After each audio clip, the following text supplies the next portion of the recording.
Dami. Ayan guys, tunghayan niyo po ang aking mini vlogs. Pumunta kami doon sa Kawayan, Masbate. Kasama ko yung mga kapatid ko, tiyahin ko, saka yung driver namin na asawa ng kapatid ko. Ayan, yung ate ko super ngiti. Ang ganda talaga ng panahon. Ang lamig pa ng daan. Talagang ang ganda din ng kalsada po nila. Ang laki na pinagbago talaga. Sa loob ng 10 years, ganito na.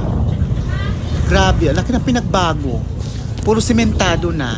Ayan ang sinasakyan namin guys, tura-tura nga pala para magkasya kami lahat. Pero kunting ingat lang dahil pababa po yan. Ang ganda talaga dyan, walang ka-traffic. Sobrang na-amaze ako dahil ang linis-linis. Ay, nadaanan namin yung school kung saan ako nag-high school sa Bugtong Kawayan. Ayan, dito na kami guys sa Kawayan. Ito yung main entrance nila kung saan bungad po papasok doon. Ayan, napakaraming tuyo. Kaya pala yung napanood natin sa mga vlogs, pinipictures nila dito, binavlogs nila dito. Totoo po talaga na napakarami ditong mga tuyo sa Kawayan. Ito po yung pinupuntahan ng mga tao kung saan namimili sila. Mayroong tabako, iba't ibang klase, dilis, pusit, at saka hindi ko alam kung ano-ano mga pangalan.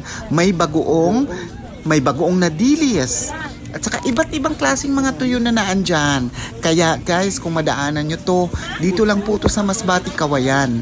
Kaya huwag kayong mag-alinlangan dahil totoo po talagang nakikita ninyo. Yan po yung mga nagdi-deliver sa kanila para maibenta siguro dyan yung mga paninda. Ayan, may mga shells pa. At saka hindi ko alam kung anong klaseng shells yan.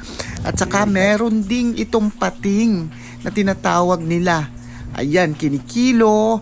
At saka meron ding tinatawag nilang binga ba ito? Ayan guys, hindi ako sure ha, kakaibang shells ito. Dahil napakalaking shells po yan. Ang tawag nila dito, mayroon tayong tinatawag na lambay sa Bisaya, tulya. Ayan, may alimasag pa or lambay. Mga ang tawag sa Bisaya. Napakaraming mga tuyo po talaga. Ayan guys, hanggang dito lang po talaga yung mini vlogs ko. Kasi hindi ko pa po talaga naikot lahat. Thank you so much!